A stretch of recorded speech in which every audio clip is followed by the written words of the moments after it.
Now, I do want to take you back to when you were a child. Now, I know that you don't like football. You didn't like football. But rugby, badminton, what kind of kid were you? Were you very active, sports inclined? Certainly, I think in my primary school, sports wasn't really my forte as such. But at the age of 13, I was actually transferred out into the UK, and rugby was a major game at a public school, so I had no choice. So we started with rugby, and then did a bit of badminton because that was something which most Malaysians played, and did squash. Okay. What were your interests outside of sports? I think certainly in terms of, I did a lot of community work, whenever I was, whether at school, abroad, or at university. But a lot of it was also because of the fact that I felt that the Malaysian culture was always not put up forefront. So we did a lot in promoting the Malaysian way of doing things and that sort of thing. So we did a lot of that. How did you get into business and especially property? I know that you're a property tycoon prior to going into the football management business. Well, tycoon, I don't think so. Okay, I'm very sparing with that sort of thing. But certainly, see, my background actually is in law. Okay. And after I did my barrister's exams and this sort of thing, I decided not to continue it, but basically to have it as more a discipline. And it was basically in property, which I felt, so you can build blocks and this sort of thing. And I thought that's pretty interesting, so I went into property. You're known as the lawyer businessman in the circle. That's what people know you as almost. Something like that. I'm not quite sure whether that's in what order. But it's a good discipline to have, and certainly whatever we do. Do you get a lot of people coming up to you and talking to you about the club and how it's doing, or their aspirations, their hopes, as passionate as they would be? Absolutely, Jay. Of course, in the streets of Cardiff, I can't go anywhere in Cardiff only because I stick out like a sore thumb somewhat.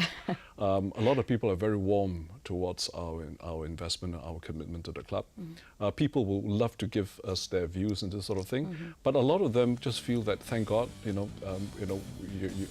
Vincent turned yourself around. We've never had so much stability for a long time, and currently we're at the top of the league. Yes. So, fingers crossed. Fingers crossed. Your idols or your inspirations growing up, who were they? Do you have any one person that you thought, I'd like Mandela. Yeah. Mandela. What motivated me also when I got into this idea of a football club was this film called Invictus, where Mandela used rugby and the Springboks, which was the epitome of racism, to unite his country and basically show the world that anything can be done through sport. And that is, I think, my greatest motivator for what I'm doing today. We all watched the movie. That was a good movie too. Absolutely. I watched on Malaysia Airlines going out to make a decision actually on the investment. Oh, wow. And that really, really made me look at it properly and in a bigger picture. It's very important that, we are happy that you watched that movie then. Well, I think so. And I think I've always felt that, this has always been my motivator. And Mandela, I think, is a huge icon. Okay. Have you met him? No, I would love to. I think if you asked me what I would love to achieve in this lifetime, if I had the opportunity to meet him, I would like to. We will have to arrange that then. Thank you very much. On this show as well. All right.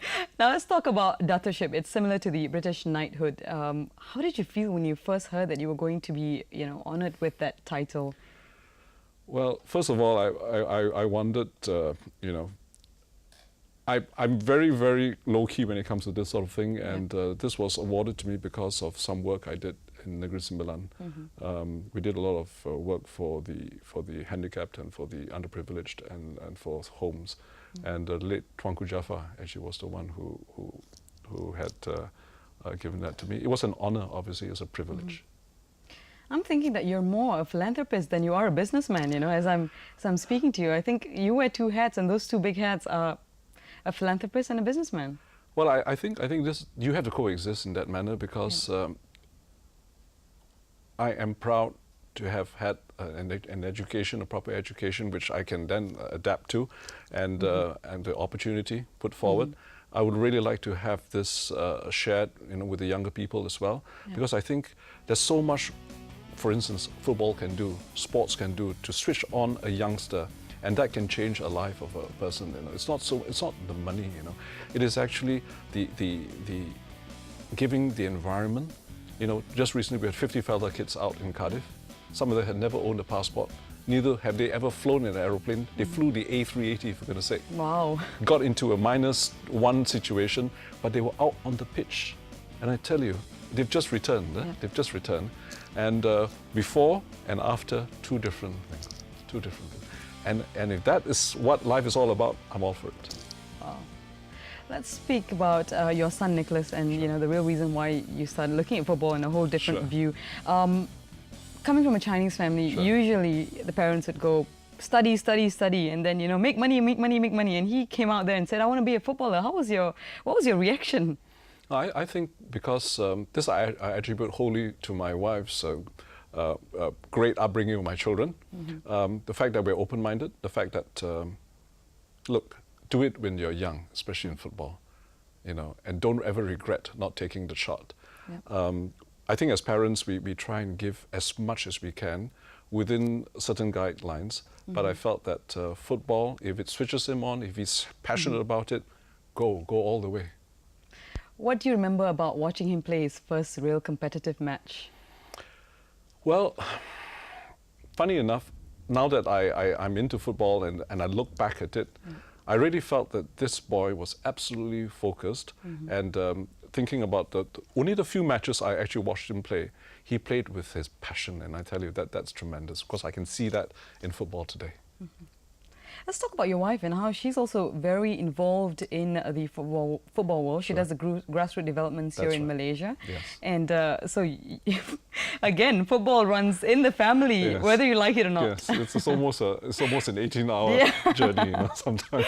Oh my gosh. Yeah, it's probably because she's always been a soccer mum. You know, she's been the one who's always had to take them into you know the various games. You know, or organizing it sometimes. You know, accompanying them to say the Gotia Cup and this sort of thing, or just going to a school to watch him play and bring him back safely and out again into training and this sort of thing. So it is you know, very much part of the household. More ahead on Stadium Unplugged with Dato Chan. We felt that at this stage, after 2 seasons, we felt that you know, revenue is very important and marketing is also important.